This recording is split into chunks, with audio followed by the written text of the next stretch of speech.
Imagine this. You walk into a room and within seconds your body adjusts. Your smile switches on like a reflex. Your voice softens. You scan the faces around you, not consciously, but instinctively, reading micro-reactions, calibrating your tone, and then you go home, exhausted, but not the kind of tired that sleep can fix, the kind of tired that sinks into your bones, a silent kind of depletion, the cost of being perpetually agreeable. Now, here's the question. What is the hidden cost of always being nice? Not kind, not compassionate, not strong in spirit, but nice.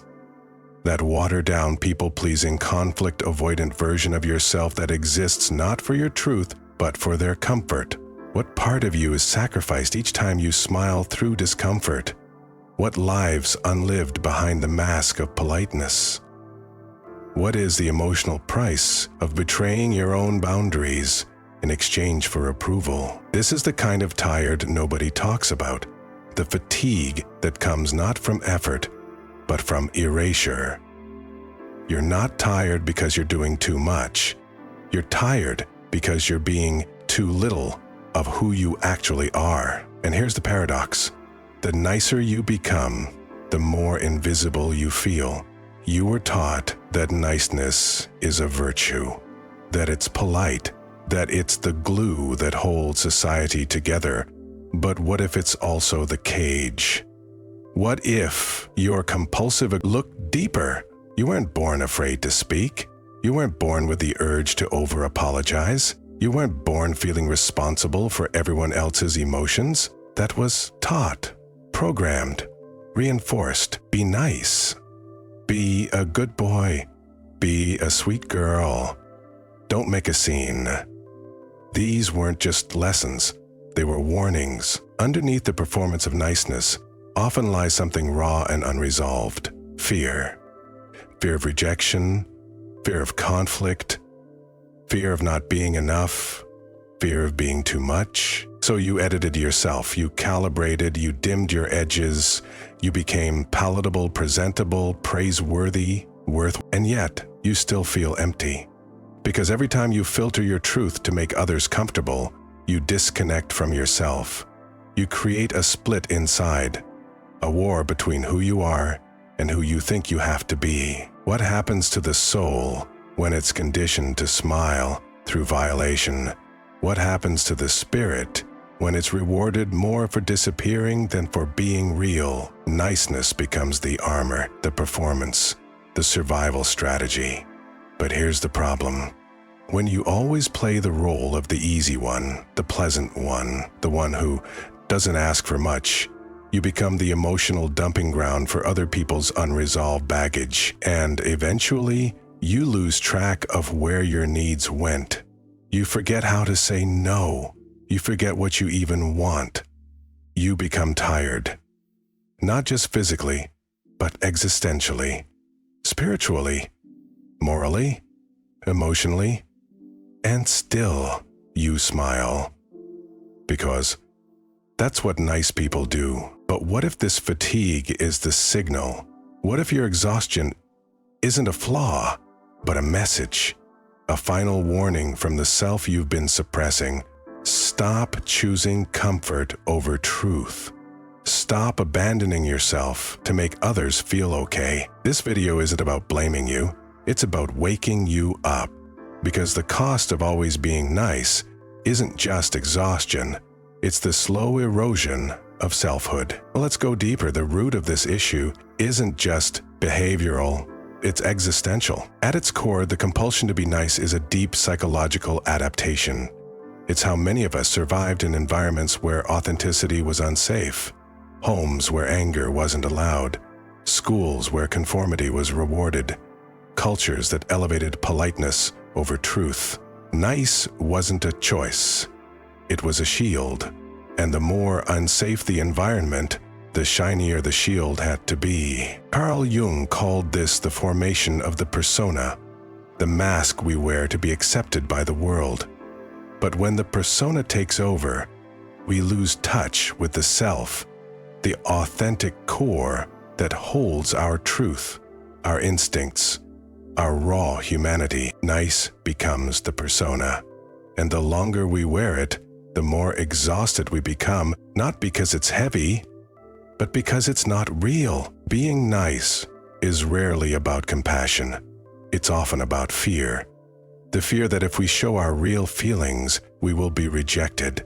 The fear that if we take up space, we will be punished.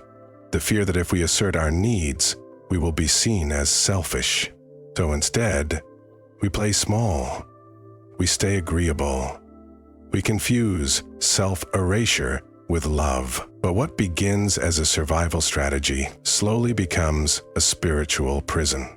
Because a life built on keeping the peace becomes a life of inner war.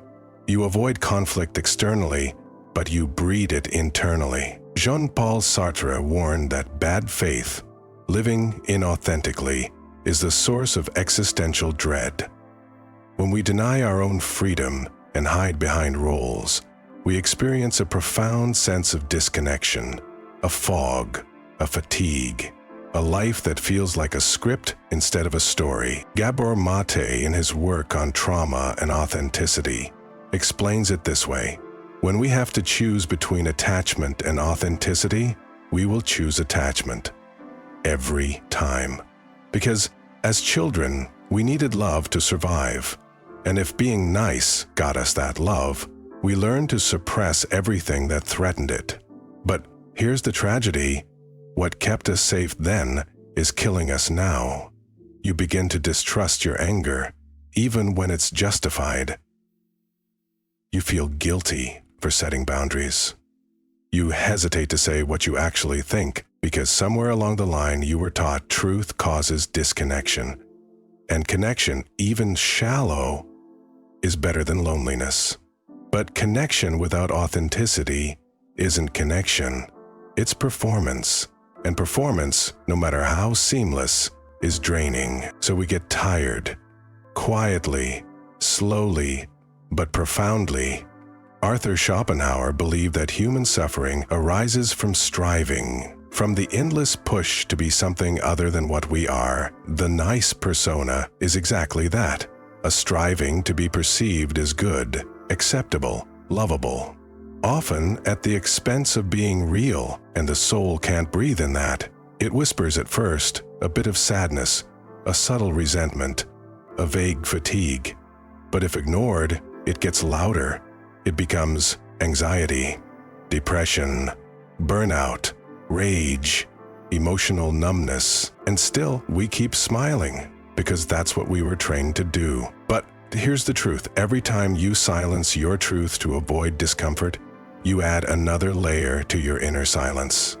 And eventually, the silence becomes a wall, one that even you can't see through. That is the hidden cost of being nice. Not just fatigue, but forgetfulness. You forget how to be bold, how to feel, how to want. You forget who you are beneath the mask. But just because you forgot doesn't mean it's gone. The self is still there, and it's waiting.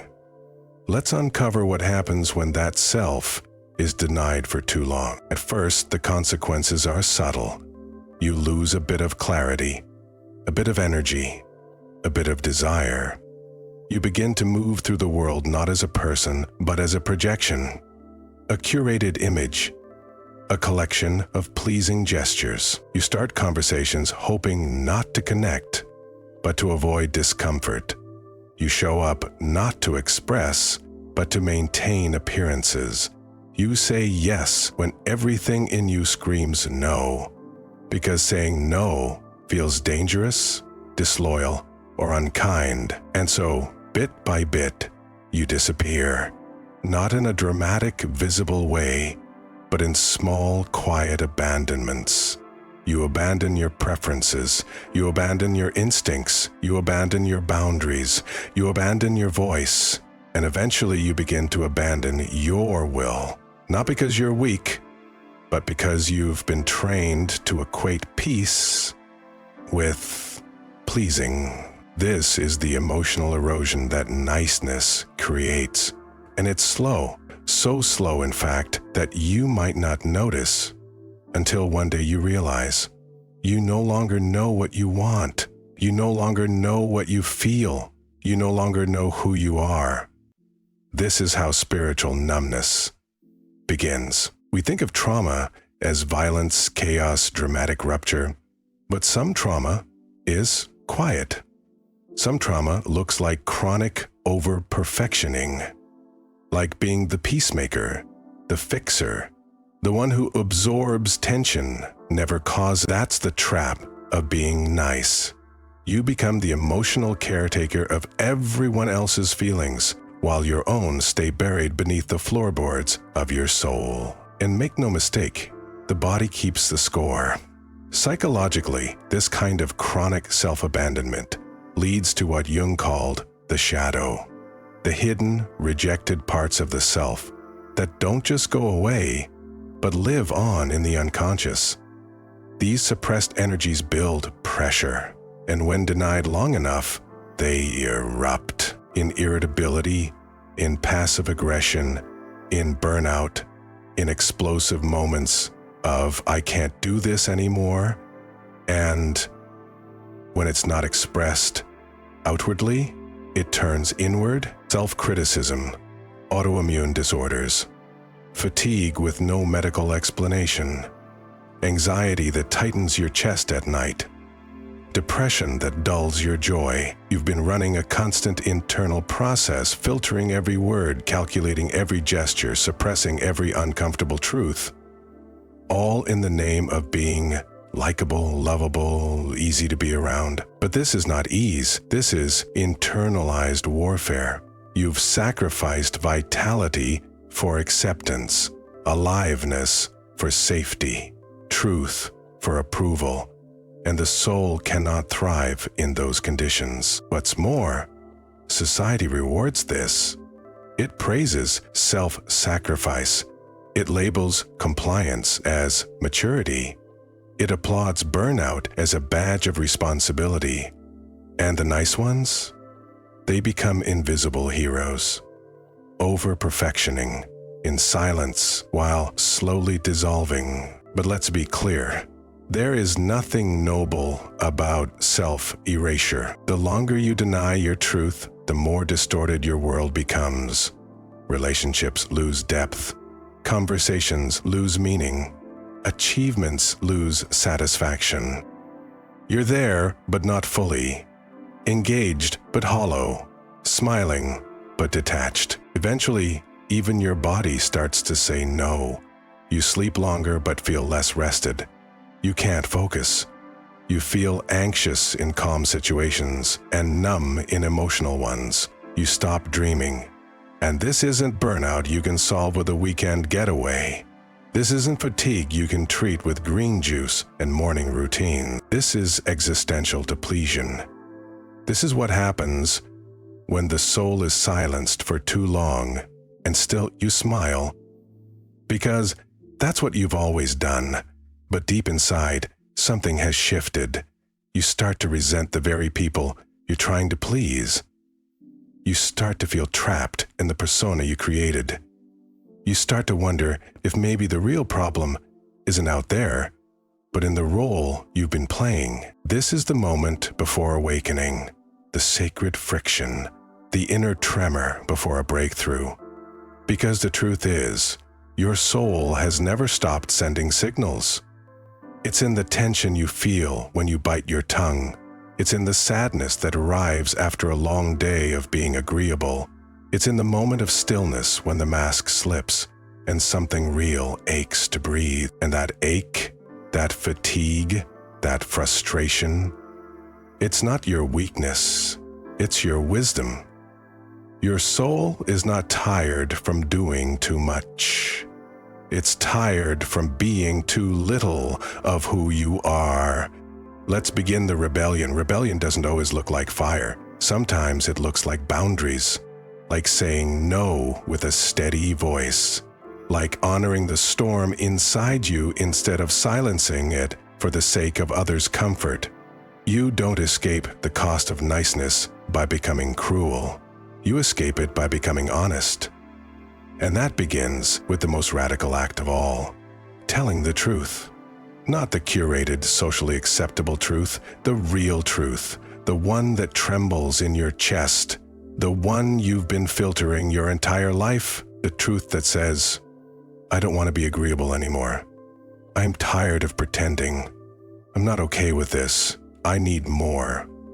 This is where the mask cracks, not violently, but with sacred defiance, because truth, when spoken from the soul, doesn't destroy, it liberates. You begin to reclaim your no, not as rejection, but as self-respect. You begin to explore your anger, not as danger, but as information. Anger is not the opposite of love, it's the boundary that protects it. Anger says, this matters. Anger says, I exist. Carl Jung wrote, everything that irritates us about others can lead us to an understanding of ourselves. So when rage rises, don't suppress it. Get curious. Let it speak. Underneath your anger is often a buried value, a long-forgotten need, a truth you've denied, and that's where the rebellion begins. In the remembering, you begin to remember what it feels like to take up space, to say what you mean, to move through the world without apologizing for your existence. You begin to reconnect with the authentic self, the one beneath the performance, the part of you that feels before it filters, that wants before it calculates, that loves without scripting. This isn't about becoming reckless. It's about becoming real. There will be resistance. When you shift, the people who benefited from your suppression will notice. Some will pull away. Some will push back. Let them. Because the goal was never to be liked. It was to be whole. This rebellion is not loud. It is sacred. It is quiet acts of reclamation. Choosing solitude over shallow connection, choosing rest over relentless proving, choosing your truth even when it costs you approval. The rebellion is in the pause, when you feel the urge to please, and instead you breathe. It's in the moment you hear the old voice say, "Don't say that," and you speak anyway. It's in every micro choice that says, I will not abandon myself again. Start small. Say no to the thing you always agree to out of guilt. Tell one person how you really feel. Let silence replace over-explaining. Create a sacred space within you where your truth is safe, even if nowhere else is. Let your nervous system learn what it feels like to be respected, first by you, and when the guilt comes, and it will, meet it with compassion. Guilt is just the echo of conditioning. It's a sign you're crossing an invisible fence someone else built. Walk through it anyway. This rebellion is a reclamation of energy. And when you stop spending it on suppression, you begin to feel it returning in your posture, in your breath, in your voice, in the way you walk into rooms without shrinking. You don't have to become someone else. You have to return to who you were before you learned to fear yourself. That is the heart of this rebellion, a coming home to truth, to integrity, to your own damn aliveness. This is not the easy path. It's the real one. And when you walk it, something begins to happen. The fog lifts. The exhaustion softens. The spark returns. Not because you've fixed yourself, but because you've stopped betraying yourself. And from that place, real, raw, awake, you begin to live a different kind of life. One that isn't drained by performance. One that isn't dimmed by niceness. One that doesn't ache with the weight of what's unspoken. A life where your yes is sacred and your no is honored. That is the rebellion. And it begins now. Here's what it all comes down to. You were never meant to live as a performance. You were not born to be digestible, polite, and pleasing at the cost of your aliveness. Your constant exhaustion isn't weakness, it's a message, a signal from your soul saying you've wandered too far from yourself. The real cost of always being nice is this: you forget who you are, and when you forget who you are, you can't choose a life that fits you. You end up living one that simply works, but drains you. A life shaped by fear, not desire, by approval, not authenticity. But here's the truth: you can choose differently. You can trade politeness for presence. You can trade approval for alignment. You can trade exhaustion for expression. The world doesn't need more nice people, it needs honest ones. People who feel deeply, speak bravely, and live fully. People who say what they mean even when their voice shakes. People who are done apologizing for their truth. Because real connection can only exist between real people. You don't have to keep proving your worth. You don't have to keep performing your identity. You don't have to keep hiding your truth just to be loved. You are already enough, and you are allowed to be whole. Let the old script burn. Write a new one from your truth. Even if it's messy, even if it's misunderstood, because your soul is not tired of living. It's tired of lying. Let this be the moment you remember. You were never meant to be nice. You were meant to be real.